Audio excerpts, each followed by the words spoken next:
Bonjour à toutes et à tous, bienvenue dans cette édition de journal entretien spécial du président Patrice Talon avec la presse internationale hier au sujet de la première édition des Vodun Days. L'élément est à suivre en début d'édition. À l'issue du Conseil des ministres de ce mercredi, la mise en place de la Commission nationale d'avancement de grade dans la fonction publique, l'une des décisions prises. Et puis le 19e sommet du mouvement des pays non alignés se tient depuis lundi à Kampala en Ouganda. Que reste-t-il de ce mouvement qui regroupe une centaine de pays? Les réponses en fin d'édition.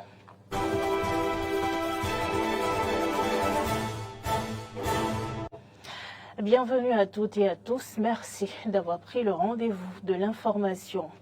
Le chef de l'État, Patrice Talon, a accordé hier un entretien spécial à des médias internationaux sur la première édition des Vodun Days. Les questions sont allées dans le sens de l'intérêt pour les Béninois et pour le monde de ces Vodun Days et dans le sens de la pérennisation de l'initiative. Suivez un extrait.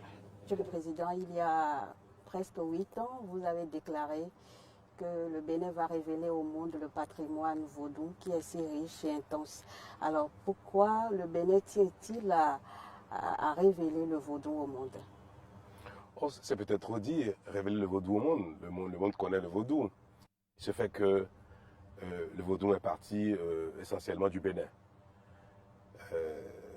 C'est vrai que la région du golfe du Bénin, qui confine des deux civilisations Yoruba et Adjatado, a donné naissance ici donc sur nos terres à cette religion qui s'est exprimée largement dans l'Afrique au sud du Sahara, notamment à l'ouest jusqu'à l'Afrique centrale et un peu plus.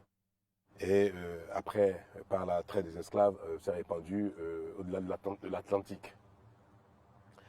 Et malheureusement, l'expansion des religions du livre, notamment du christianisme de l'islam, a fait la religion vaudou tellement en noir que les Africains non seulement ont abandonné ce qui relève de leur propre identité, de leur histoire, de leur patrimoine, au profit des religions importées, ce qui n'est pas un drame parce que le monde est dynamique. La communauté humaine bouge beaucoup, change de pratiques, de culture et consorts et adopte d'autres modes de pensée d'existence.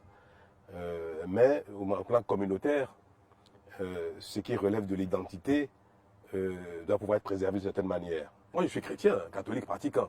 Je suis dans une charge aujourd'hui qui recommande que je travaille aussi bien pour les chrétiens catholiques que ça aussi pour les musulmans, pour les évangéliques, pour les fidèles vaudous, d'abord. Puis deuxièmement, je dois identifier tous les facteurs de développement économique.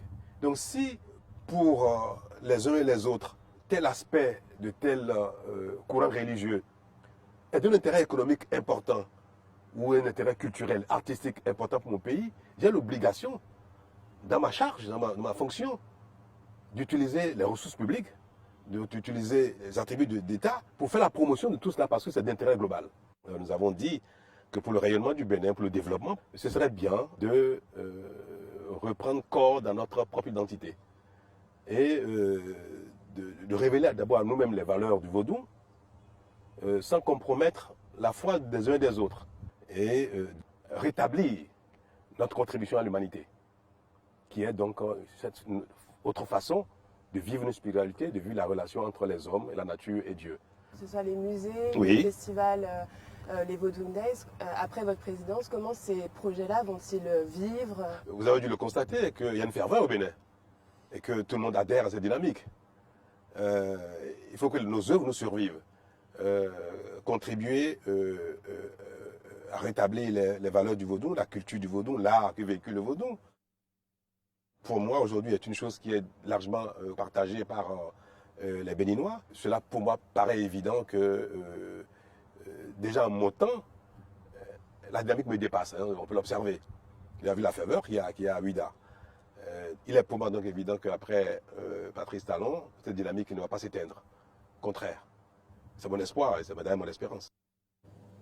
Les membres du gouvernement ont tenu le traditionnel conseil des ministres hier avec la présence effective du président Talon. Plusieurs décisions ont été prises. Je vous invite à suivre le compte rendu du secrétaire général adjoint et porte-parole du gouvernement, Wilfrid Léandre Ngouidji. Le Conseil des ministres s'est réuni ce mercredi 17 janvier 2024. La séance a été sanctionnée par les décisions que voici. Au chapitre des mesures normatives, en point 1, mise en place de la Commission nationale d'avancement de grade. Cet organe, prévu par la loi numéro 2015-18 du 1er septembre 2017 portant statut général de la fonction publique, a pour vocation de se prononcer sur la promotion des fonctionnaires au grade supérieur et d'arrêter le tableau annuel des avancements. À ce titre, il est chargé de étudier les tableaux sectoriels d'avancement de grade des ministères et institutions de la République, arrêter les états de proposition à l'avancement de grade en se conformant aux dispositions du statut général de la fonction publique, dresser la liste des candidats retenus par catégorie et par grade pour l'inscription au tableau d'avancement, retenir le nombre de candidats à promouvoir qui ne peut excéder le nombre de vacances fixées sur la base du pourcentage de fonctionnaires prévus dans chaque grade, établir le tableau d'avancement de grade et le soumettre à l'appréciation du ministre chargé de la fonction publique. En adoptant le décret relatif à sa composition, ses attributions et son fonctionnement, le Conseil a instruit le ministre du Travail et de la fonction publique et le ministre de l'Économie et des Finances d'en assurer l'application judicieuse. En point 2, actualisation des statuts de l'Agence pour la gestion de la logistique des officiels. La relecture des attributions de la dite agence s'explique par la volonté d'étendre son champ de compétences pour lui permettre d'assurer notamment le suivi du déroulement du pèlerinage à la Mecque sous la coordination du comité d'orientation et de supervision de l'organisation annuelle du Hajj. À cet effet, elle est chargée de veiller au bon déroulement du pèlerinage à la Mecque, veiller à ce que les sociétés agréées fournissent aux pèlerins des prestations de qualité, puis rendre compte des activités relatives au pèlerinage à la Mecque au dit comité. Au chapitre des mesures individuelles, les nominations ci-après ont été prononcées. À la Cour suprême, sur proposition du président de la Cour suprême et après avis du Conseil supérieur de la magistrature, président de la Chambre judiciaire, M. Villon André Sagbo. À la Cour des comptes, sur proposition de la présidente de la Cour des comptes et après avis du comité de nomination, président de la Chambre du contrôle des comptes des entreprises publiques, M. Désiré Aïou. Sur proposition du comité de nomination, conseiller, messieurs Malik Boukari, Claude Dieudonné Montia, Franck Latif Djigla, je vous remercie. Depuis mars 2023, le principal parti de l'opposition, les démocrates, a introduit une proposition de loi spéciale portant amnistie au profit de Ricky Amadougou, Joël Aïvo et des opposants en exil. Le 3 janvier 2024, la commission des lois de l'Assemblée nationale a désavoué cette proposition de loi spéciale. Des journalistes, analystes politiques nous livrent leurs analyses de la situation dans cet élément que nous propose Clémence Tonoukoua. Ils sont 17 députés de la majorité parlementaire et membres de la commission des lois à avoir voté contre la proposition de loi spéciale portant amnistie et ou abandon de poursuites judiciaires au profit de personnalités politiques pour des faits criminels. Le rejet de cette loi d'amnistie qui devrait permettre la libération de Ricky Amadougou et Joël Aïvo puis le retour au pays des opposants en exil était prévisible selon des journalistes, analystes politiques que nous avons interrogés. Deux tendances se sont dégagées au cours des discussions en commission. Il y a bien évidemment l'avis des députés, les démocrates, l'avis minoritaire, et puis il y a l'avis majoritaire qui estime que la proposition de loi d'amnistie a été furtivement et sans concertation préalable introduite par les démocrates. Pour les députés de la majorité, donc, les démocrates ont adopté une attitude et une procédure qu'ils savaient vouer à l'échec. Et c'est donc cet avis majoritaire qui, sans surprise, est devenu l'avis de la commission des lois, qui a donc recommandé à la plénière de l'Assemblée nationale de rejeter la proposition de loi d'amnistie pour plusieurs raisons et motifs qu'on ne pourra aborder ici. Ce qui est arrivé à l'Assemblée nationale était prévisible au vu de la configuration de la représentation nationale, composée de 109 députés, dont seulement 28 sont acquis à la cause de cette loi d'amnistie. Mais le contexte dans lequel cette loi d'amnistie a été rejetée est un contexte de méfiance politique. Méfiance politique parce que vous savez que avant le discours sur l'état de la nation du chef de l'État, les démocrates avaient rejeté le rapport d'activité du président de l'Assemblée nationale. De plus, ils ont rejeté le budget général de l'État exercice 2024. Alors, cet écosystème politique, pour ne pas dire parlementaire, ne favorisait pas les choses.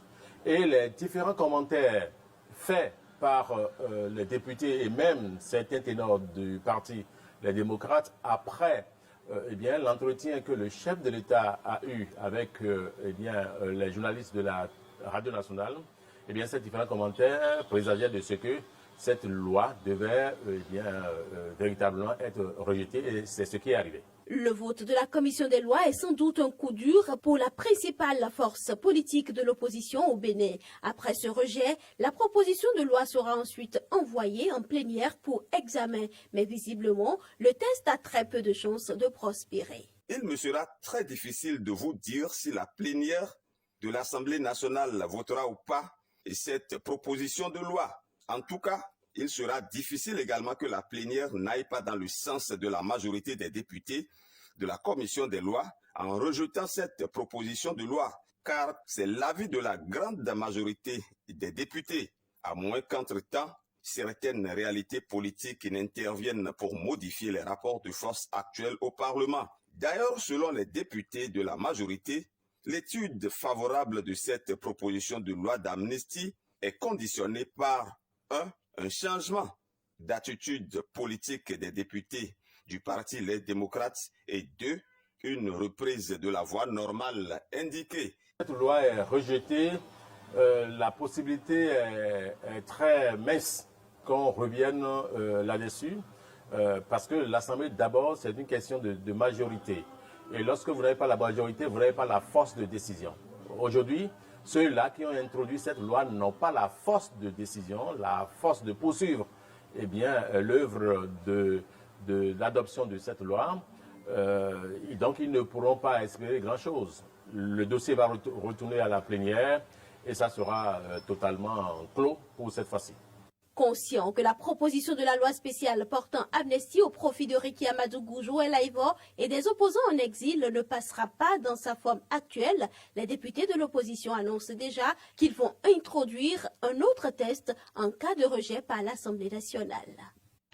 Les témoignages sur le journaliste, écrivain et chroniqueur Jérôme Carlos, rappelé à Dieu lundi dernier, fusent encore de partout. Clémence Tonouka a recueilli quelques témoignages de patrons de presse dans cet élément. Jérôme Carlos fait partie donc de cette génération d'aînés qui a assuré la transition, qui a su trouver en nous, notre génération, une transition en guise de passage de témoin et qu'il a bien fait. Le Carlos, nous avons partagé quelques petits moments ensemble, les moments professionnels. Dans le cadre de l'aide de l'État à la presse, nous avons fait appel pour une formation de 3 semaines, 1 mois à l'époque. Et durant cette formation en 2001, il a fraternisé, il a créé une harmonie, une synergie de générations. Et il a su donner cette promotion-là. La promotion à Brinkman, donc beaucoup gardent ça encore aujourd'hui. Ensuite, on s'est croisé pour les états généraux de la presse béninoise. Il nous a beaucoup conseillé, accompagné, un peu dans l'ombre comme il sait l'être. Jamais il n'a pas eu un rôle à lui, mais derrière, il joue de grands rôles de conseiller. Il y a eu d'autres choses. On l'a croisé par-ci, par-là. Il a toujours l'oreille attentive, l'écoute attentive, patiente, les conseils généreux. Franchement, même quand il était malade, je disais que bon, il pourrait guérir, il pourrait mieux se sentir.